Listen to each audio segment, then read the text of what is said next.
Bonjour à tous et bienvenue dans cette nouvelle exploration. Aujourd'hui, on va s'attaquer à un besoin profondément ancré en nous, un besoin vraiment universel, le désir de se connecter au divin.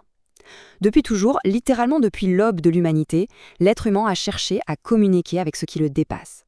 C'est un sujet absolument fascinant, bourré d'émotions brutes, de doutes abyssaux, mais aussi d'espoir tenace.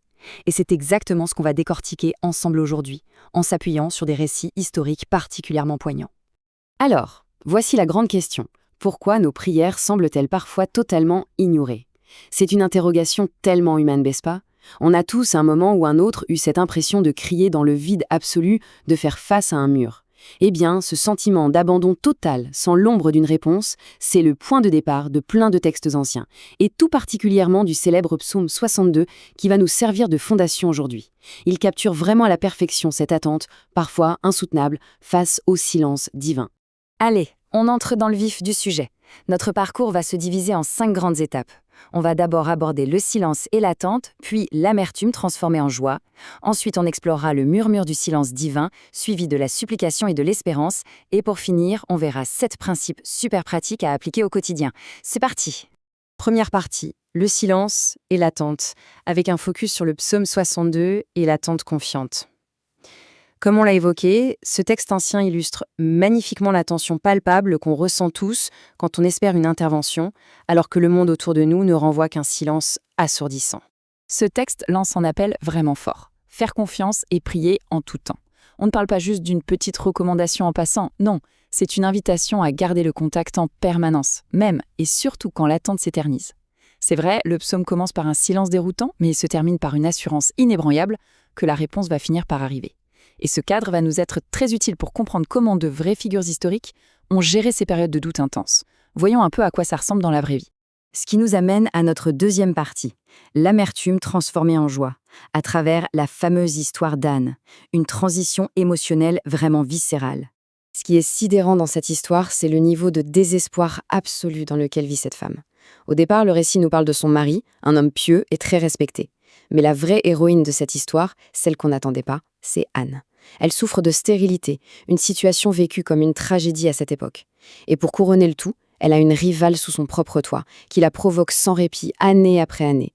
Anne en perd l'appétit, elle est noyée de chagrin. Mais le pire arrive quand elle se rend au tabernacle, l'endroit censé être son refuge.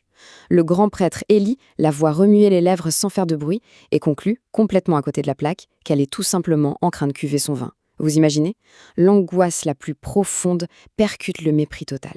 Et c'est là que l'histoire devient incroyable, parce qu'elle illustre un contraste émotionnel monumental. D'un côté, on a sa première approche, une prière muette, surgissant d'une âme amère, remplie de larmes et d'une détresse inouïe. Mais de l'autre côté, après une intervention divine, où les textes nous disent que le ciel se souvent d'elle, on assiste à un véritable miracle. Elle donne naissance à un enfant. Et là, c'est l'explosion de joie. Fini la misère et la solitude. Elle célèbre avec sa famille, présente son fils, et sa proclamation est tellement puissante qu'elle prend carrément une dimension prophétique majestueuse. Un revirement total à 180 degrés. Allez, on change complètement de décor et on accélère le rythme avec notre troisième point, le murmure du silence divin, à travers l'expérience du prophète Élie sur le mont Carmel. Et là, l'enjeu public est tout bonnement colossal. Imaginez la scène, on est au cœur d'un affrontement épique, après plus de 3 ans d'une sécheresse dévastatrice. D'un côté, vous avez les prophètes de Baal. C'est le chaos le plus total. Ils hurlent, s'agitent, bondissent sur l'autel, ils vont jusqu'à s'entailler la peau. Et le résultat? Rien. Un silence absolu. De l'autre côté, le contraste est frappant. Élie est d'un calme olympien. Il fait carrément inonder son propre sacrifice avec des litres d'eau. Il prononce une prière claire et boum, un feu tombe du ciel, désintègre le sacrifice complètement trempé et tout de suite après, une pluie torrentielle s'abat. Une pluie si violente qu'Élie doit escorter le char du roi.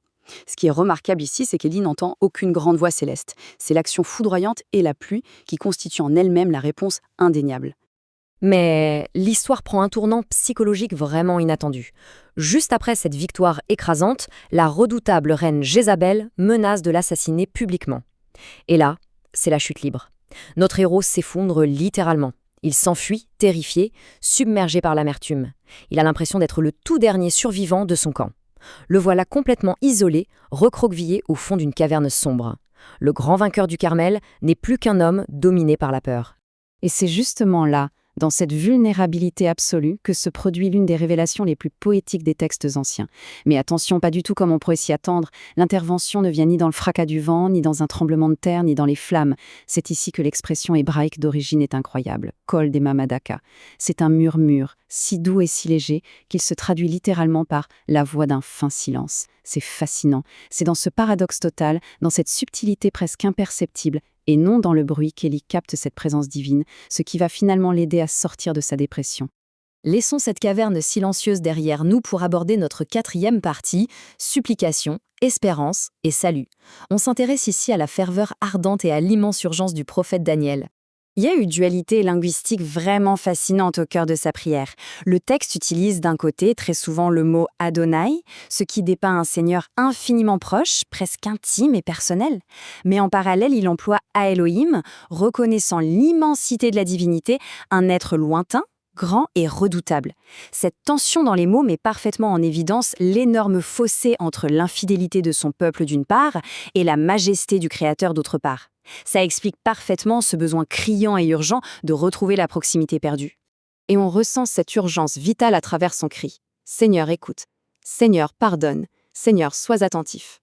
Remarquez comment chaque appel intime est suivi d'un verbe d'action fulgurant. C'est littéralement le cri viscéral d'un représentant qui plaide pour la survie de tout son peuple, suppliant qu'une action se fasse maintenant sans aucun délai. Et cette passion complètement brûlante a entraîné une réponse prophétique monumentale concernant le salut à venir. Une vraie leçon sur l'impact d'une ferveur absolue. Ce qui nous amène à l'essentiel. 5e et dernière partie, les 7 principes pratiques tirés du célébrissime modèle de Matthieu 6. Prenons ces concepts et voyons comment les utiliser très concrètement tous les jours. Premier principe, l'approche. Commencer par notre Père, ça place d'emblée l'échange sous le signe d'une proximité aimante. Ça évacue toute forme de peur. Deuxièmement, demander que son règne vienne, c'est décider de créer un climat de paix et de justice autour de nous, que ce soit à notre table à manger ou à la machine à café du bureau. Troisièmement, faire sa volonté. Ça s'incarne par l'humilité relationnelle. Faire passer les besoins des autres avant les nôtres. C'est une sorte d'avant-goût du paradis sur Terre. Et le 4e, le pain quotidien, ça redescend dans le très matériel. Il s'agit d'être solidaire de ceux qui manquent, de freiner nos envies consuméristes, tout en gardant une immense gratitude pour ce qu'on a déjà. On poursuit avec les 3 derniers principes, et là on s'attaque au plus dur. Le 5e point, le pardon mutuel. C'est un défi radical. L'idée, c'est de trouver la force de pardonner à ceux qui nous ont blessés, au point de pouvoir s'asseoir à table avec eux sans forcément faire de grands discours, mais juste en interagissant avec bienveillance sans aucune amertume cachée. Le 6e principe, face à la tentation, demande une vraie action stratégique. Avoir le cran de claquer la porte aux mauvaises influences, dire stop à ce qui nous tire vers le bas. Et enfin, le 7e, demander d'être délivré du mal, c'est réclamer une vraie victoire sur nos petites faiblesses intimes, sur ce qui nous affecte en secret. C'est le pas complet pour une résilience en béton. Pour clore cette exploration captivante, une réflexion de taille s'impose. Quand on réalise la profondeur des larmes amères d'Anne, la terreur d'Élie balayée par un murmure ou les supplications intenses de Daniel, comment est-ce que ça peut changer notre propre façon de concevoir la résilience aujourd'hui ? Eh bien, peut-être que lorsqu'on fait face à ce qui ressemble à un grand mur de silence en pleine épreuve, ce n'est pas du tout une absence ou un abandon.